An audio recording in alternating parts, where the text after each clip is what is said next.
Let's start with Ariarne. When did you knew she had it won, Missile? So basically the way Ariarne swam that race, her fifth lap, the 250 metre mark, she dropped the hammer, she picked up the 6-beat kick, and you saw Ledecky go out to just over a body length. You could have stopped the race there and given her the gold medal. What it did, Matty, it used a bit of gas, and you would have seen that last 50 metres. It wasn't super obvious to the naked eye, but her shoulders were going bright red, which means she was lactating hard. And Ledecky and McIntosh were also dying off in that last 50, so it wasn't too visible to the eye. But at that 250 metre mark, she was actually under world record pace. She dropped the hammer there. She ended the race as a competition right then and there. It meant she didn't break the world record, but in an Olympic final, it's all about just getting that gold medal. Ledecky, crash, finished third. We said about before about knowing they had a one. The fact that she faded, were you surprised that she finished third? Yes, I was. It's not her sweet spot, is it, James? The 800 and the 1500 are. The 400 isn't. But I love the byplay. When they arrived at the blocks for the heats, Titmus faced Ledecky like this, and Ledecky faced away. Then I reckon she's had to think about it throughout the day. And guess what happened? When Ledecky then faced Titmus for the final, just before when they're up on the blocks, and Ariarne was looking the other way. But there was a lovely little moment. Ariarne Titmus, unbeaten in that race for 5 years, when she came out, she put her gear behind lane 4 because that's my lane. I'm the fastest. So anyway, Ledecky's arrived to get, and she said, "Well, I'm in lane 4," and it was just like one of those little moments. But I don't know that I could think of an athlete in any other sport, James. It's as calm and as controlled and as clear and as unruffled as Ariarne Titmus. Do you know what I mean? She glides, doesn't she? On and off, in and out of the pool. She doesn't seem to feel the pressure of the moment. Yeah. There was so much more riding on this than just that gold medal, Matty. If you think back to Sydney Olympics, if Ian Thorpe doesn't win that 400 freestyle night one, what then happens in the men's 4x1 after the smashing of guitars? What then happens for the rest of the race? And how do we remember that Sydney Olympics? The whole swim team will draw confidence off that swim, the same as the whole swim team drew confidence off Ian Thorpe in 2000. Why? Okay, is it about have we got our preparation right, our strength and conditioning? Is that what it's about? Yeah. Also, similarly to Ian Thorpe, she's a leader in the team. She may not be on the leadership group, but because she is our superstar, we look to her as she's a barometer of our emotions, of our success. And for all the other athletes, if Ariarne hadn't have won that race, they'd be thinking, did we do it? Is our preparation right? Is our coaching right? Have we come over here too early? Are we used to the time zones? You just start to question things. Yep. Ariarne, unflappable. The rest of the swim team will look at that and go, yep, we're on. Okay, Ledecky, I'll ask you this. You see boxers sometimes go in and they talk a big fight, but really deep down they don't think they're going to win, right? Ledecky, after it, got a selfie with Ariarne. Do you think that, okay, I'll ask, do you think that Ledecky was, in her own mind, knew she wasn't going to win? She would have had to try and convince herself that she could beat Ariarne, but I think in her deepest thoughts, if she was honest with herself, she knew that wasn't the race for her. The thing I see now this week, I see her as beatable in that 800 freestyle. Ariarne's never done it, but watch out. Interesting statement. I mean, but sometimes swimmers have sneaky preparations for a mystery tilt at something, don't they? Who won the 400 metres in Rio? That was a mystery. Let me just think. That's right. You keep thinking. We've got plenty of time.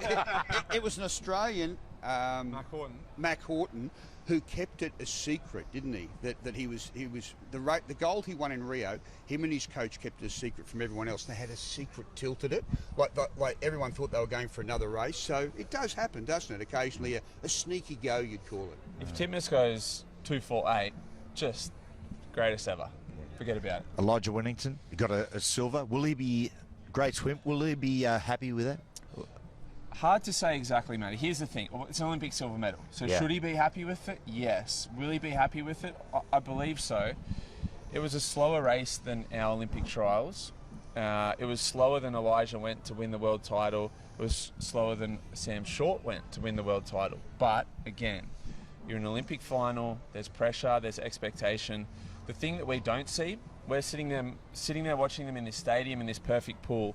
We don't see them go home on a 30-minute bus ride with no air conditioning to sleep in a cardboard bed on a styrofoam mattress, eating a 60% vegan diet at the Paris Village.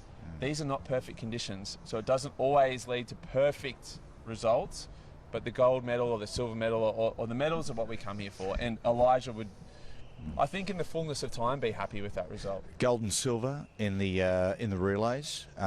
Crush Shayna Jack, great story. Well, she was broken, wasn't she, by the drug charge against her, and was contemplating committing suicide. That's how far down she was. But I think it's a triumph not just for her, but for Dean Boxall, the coach. Boxall's a different sort of guy. He looks it. Yeah.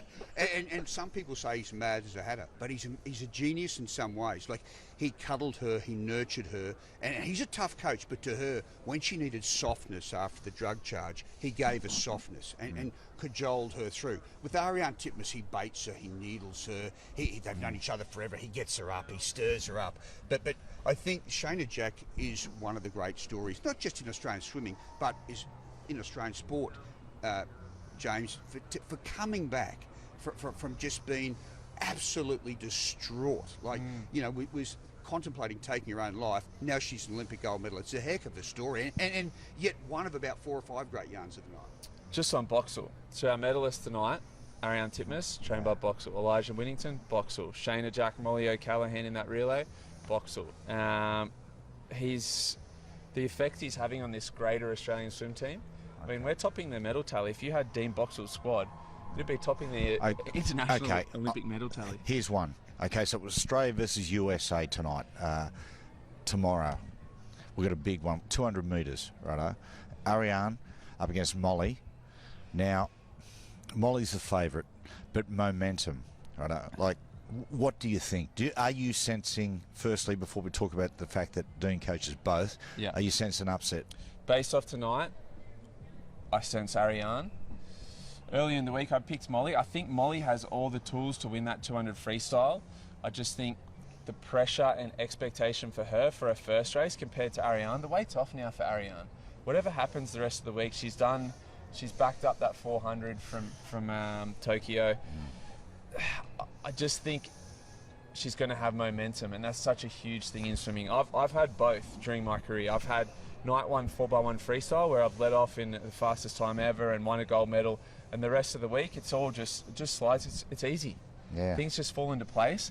And then I've had 4x1 frees where I've struggled on the first night, and then you question everything for the rest of the week. Oh, was my preparation right? Did it? Molly's got a gold medal in the bag as well from that 4x1 free, but the momentum for Ariarne will be colossal for the rest of the week. Oh, it's fascinating, isn't it? I mean, what do you do? He has to give Molly a game plan to beat Ariarne and Ariarne a game plan to beat Molly. And it's like that thing, I reckon, you're only as happy as your unhappiest child.